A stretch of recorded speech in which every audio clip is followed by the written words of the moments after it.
स्वागत है सभी का मेरे YouTube चैनल पर। आज मैं आप लोगों के लिए एक महत्वपूर्ण विषय लेकर आया हूँ। सामाजिक विज्ञान में नक्शे का प्रयोग, use of map in social science.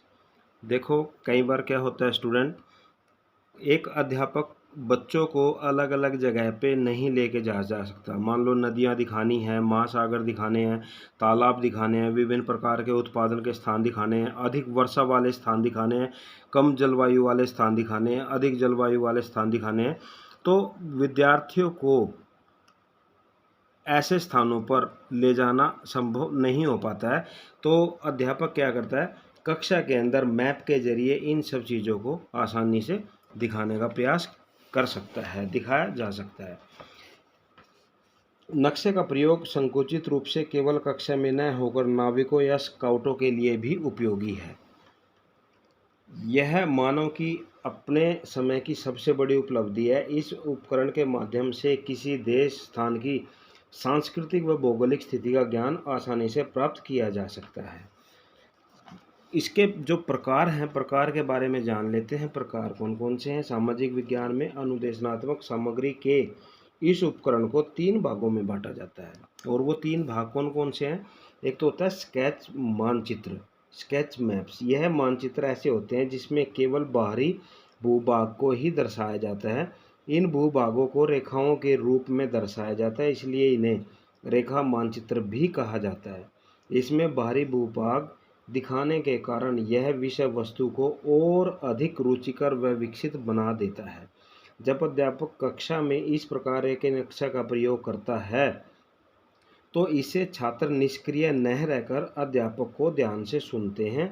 और अध्यापकों के दृष्टिकोण से इस प्रकार के मानचित्र का अन्य नक्शों से इसलिए भी उपयोगी है क्योंकि इससे छात्रों का जो क्रियात्मक पक्ष है वो उभर कर आता है और विद्यार्थी रुचि लेने लग जाते हैं विषय वस्तु के अंदर और अच्छी आसान तरीके से समझ लेते हैं। दूसरा आ जाता है हमारा रिलीफ मानचित्र, रिलीफ मैप। इन नक्शों के माध्यम से पृथ्वी के स्थलीय स्वरूप को छात्रों के सामने प्रस्तुत किया जाता है।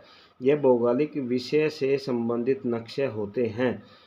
इसके द्वारा किसी स्थान को भौगोलिक तत्वों के आधार पर वर्गीकृत किया जाता है। इस प्रकार के नक्शे में देश की सीमाओं की ओर से ध्यान हटा दिया जाता है।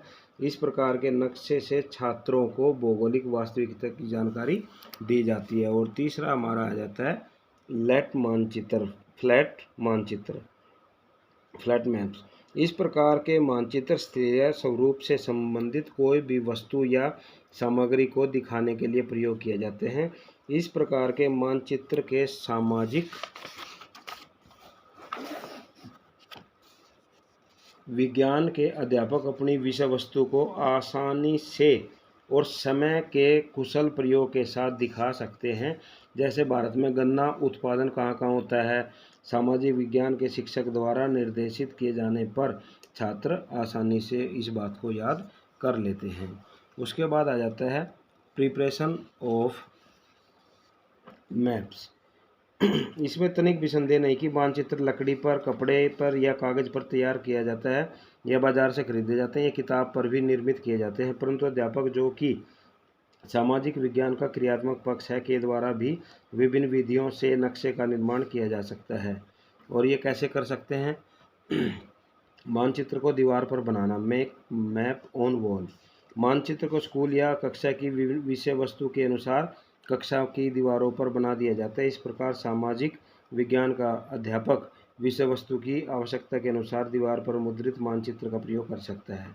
दूसरा, विषय वस्तु के आधार पर मानचित्र का निर्माण, formulation of map on the basis of subject matter. नक्शे स्वतंत्र चित्रण के माध्यम से भी बनाए जा सकते हैं। ये चॉकबोर्ड पर बनाए जाते हैं। इनका लाभ यह है कि ये समय अनुसार और विषय वस्तु की आवश्यकता के अनुसार बनाए जाते हैं। उसके बाद आ जाता है ट्रेसिंग। ट्रेसिंग भी एक ऐसा माध्यम है जिसकी सहायता से नक्शे निर्मित किए जा सकते हैं, परंतु यह सामाजिक विज्ञान के शिक्षक को गुणवत्ता का परिमापक नहीं है। उसके बाद चित्रकारी के द्वारा बाय ड्राइंग। अगर अध्यापक अपने विषय वस्तु को और अधिक रुचिकर बनाना चाहते हैं तो विषय वस्तु की आवश्यकता अनुसार ड्राइंग द्वारा वह मानचित्र बनाकर छात्रों को पढ़ा दे सकता है। उसके बाद उभरे हुए मानचित्र, मैप इंचिंग। उभरे हुए मानचित्रों को लकड़ी पर कागज के रुई की सहायता से बनाया जाता है। यह भी सामाजिक विज्ञान के अध्यापक की क्रियात्मक पक्ष को दर्शाता है। प्रोजेक्ट के द्वारा मानचित्र को दिखाना, शो में बाय प्रोजेक्टर। यदि अध्यापक के पास अपना छोटा आकार का मानचित्र है तो प्रोजेक्ट के माध्यम से कक्षा की दीवार के ऊपर उसको बड़ा करके दिखाया जा सकता है। उसके बाद आ जाता है सामाजिक विज्ञान जैसे महत्वपूर्ण विषय में नक्शों का प्रयोग छात्रों के ज्ञान में वृद्धि और विषय वस्तु को रोचक बनाने के लिए महत्वपूर्ण है, परंतु फिर भी इसका अधिक उपयोगी बनाने के लिए कुछ बिंदुओं को ध्यान में रखना आवश्यक होता है। और क्या क्या ध्यान में आवश्यक रखने की बात है? मानचित्र में त्रुटि का न होना। मानचित्र जब आप कोई बना रहे हो तो उसके अंदर किसी भी प्रकार की कमी, किसी भी प्रकार की स्पेलिंग मिस्टेक या कुछ इस तरह का नहीं होना चाहिए। आवश्यकता अनुसार प्रयोग। मानचित्र का प्रयोग तभी किया जाना चाहिए जब उसकी आवश्यकता हो। अगर उसकी आवश्यकता नहीं है तो उसको वैसे क्लासरूम के अंदर नहीं लटकाना चाहिए। विषय वस्तु से संबंधित प्रयोग।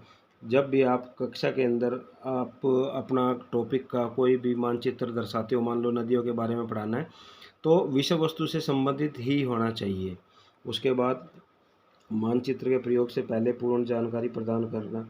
जो मानचित्र हम कक्षा के अंदर प्रेजेंट कर रहे हैं, प्रस्तुत कर रहे हैं, सबसे पहले विद्यार्थियों को उससे संबंधित बता देना चाहिए।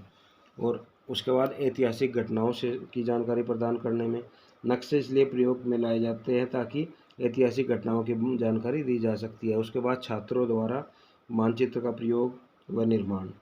छात्रों को मानचित्र का प्रयोग करना आना चाहिए। अपनी विषय वस्तु में मानचित्र की उपयोगिता हेतु उन्हें नक्शे का बनाने और उनका प्रयोग करने की पूर्ण जानकारी होनी चाहिए। मानचित्र का प्रयोग पूर्ण रूप से संभव।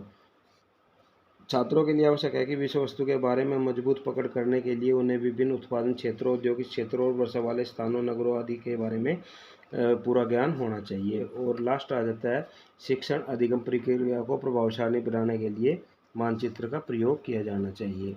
उसके बाद मानचित्र की उपयोगिता क्या है, महत्व क्या है? शिक्षण को रुचिकर और आकर्षक बनाने के लिए मानचित्र का प्रयोग किया जा सकता है। प्रत्यक्ष अनुभव के द्वारा सीखना। अगर आप ओरली कोई बात बता रहे हो और मानचित्र के जरिए कोई बात बता रहे हो तो जो मानचित्र के जरिए आप बात बताओगे उसका प्रभाव बच्चे के ऊपर ज़्यादा पड़ता है। कठिन से सरल की ओर। कोई भी आपका कठिन टॉपिक होता है उसको जब हम क्लासरूम के अंदर प्रेजेंट करते हैं मैप के माध्यम से तो बच्चों के लिए सरल हो जाता है। कम समय में ज़्यादा वर्णन। अगर हमारा मानचित्र कक्षा के अंदर पहले से लटका दिया है, हमने जिस टॉपिक को टीच करना है, तो समय कम लगेगा और विद्यार्थी उस चीज़ को ज़्यादा देख के ज़्यादा ज्ञान प्राप्त कर सकेंगे। स्थिति का पूर्ण ज्ञान देने में सहायक। कोई भी स्थिति होती है उसकी पूरी जानकारी मानचित्र के माध्यम से क्लास के बच्चों को दी जा सकती है। उसके बाद सामाजिक विज्ञान का व्यवहारिक पक्ष। जब कोई विषय वस्तु सैद्धांतिक तौर पर छात्रों की समझ में नहीं आता है तो वे व्यवहारिक तौर पर उसको सीखने का प्रयास कर सकते हैं। उसके बाद क्रियाशीलता का होना। जब क्लासरूम के अंदर एक मानचित्र प्रस्तुत किया जाता है तो विद्यार्थी उसमें अधिक से अधिक उत्सुकता दिखाकर विषय वस्तु को पढ़ते और सीखते हैं। विभिन्न परिस्थितियों को दर्शाने में सहायक। मानचित्र ही एक ऐसा माध्यम है जिसके द्वारा किसी भी स्थान पर होने वाली विभिन्न प्रकार की जो परिस्थितियाँ हैं, परिवर्तन हैं, उसको आसानी से दर्शाया जा सकता है।